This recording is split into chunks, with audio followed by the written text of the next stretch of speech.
Commission on behalf of the federal government of Nigeria. And Mr. President has directed this system to be deployed, knowing that the security of our country is top priority, as in the Constitution of Nigeria, Section 14, subsection 2, Article B. Knowing that it is the main responsibility of government, he said that we can go to any extent to ensure we sanitize all other sectors so that our security will be enhanced significantly.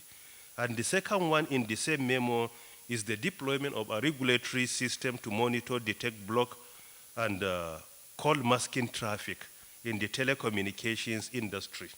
The first one is to block SIM box. SIM box or SIM bank or SIM aggregator is all the same. While the second one is to block call masking of the traffic. So they are all forms of frauds that are being committed by criminals or people suspected to be criminals.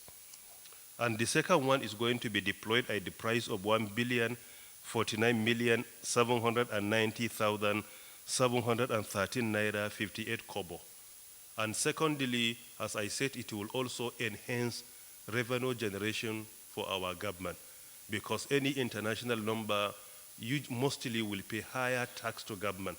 But if it appears as a local number, government is going to be underpaid significantly. So I believe that these two systems, number one, if at least leveraged on by security institutions, it will support them in securing our country. And number two, it will support the Ministry of Finance and their parastatals to enhance revenue generation for the federal government of Nigeria. This is in summary about the first memo. While the second memo is another special intervention of President Muhammadu Buhari's administration.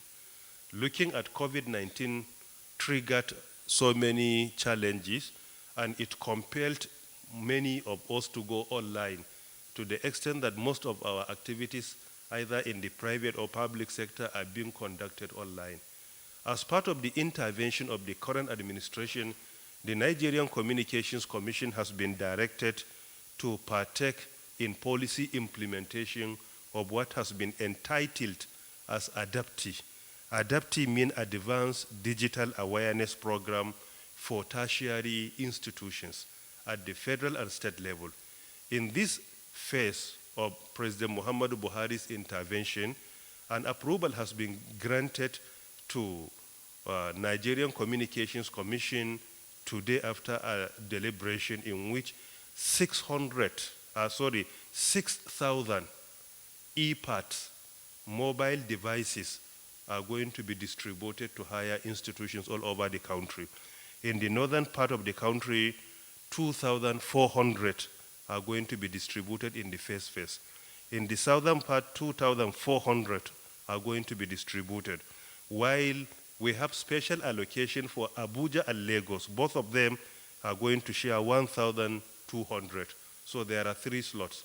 So if you reconcile all, you will discover the total is 6,000 facilities. This is to support social or physical distancing, as the case may be, and also to encourage our institutions, particularly the tertiary ones, to go online and begin to conduct lectures online. Students can submit assignment online. Hospitals can treat some requests online, because it goes beyond only academic institutions, including medical institutions are going to benefit from this at the federal and state level. And this is only as part of 2021. It has been approved in the budget since 2021, but the process of the implementation became difficult. And it is part of President Muhammadu Buhari's intervention to make teaching, learning, and other things much, much easier for our citizens. These are the 2 memos. Thank you very much. If there is any question, we can entertain. Firstly, on the issue of a local call appearing as an international call, this issue is going to be addressed by the 2 systems to be deployed. It doesn't only address international appearing as local, even local appearing as international, because sometimes numbers are being cloned. So that cloning will also be addressed by this system. So if this system is deployed, even if an international number appears as a local number, which is difficult to happen because the system will block it. The system will block it. And in a situation where it appears, so that number is in the record of NCC that this is the original caller and this is a real number, contrary to what appears on the screen. But in the first instance, that call will not be allowed to go through. It will completely block it. That is why all the two systems are block SIM box, and the second one is about block masking traffic. So they block it completely. While on the second question, over 2 million, around 12 million subscribers over internet have been lost.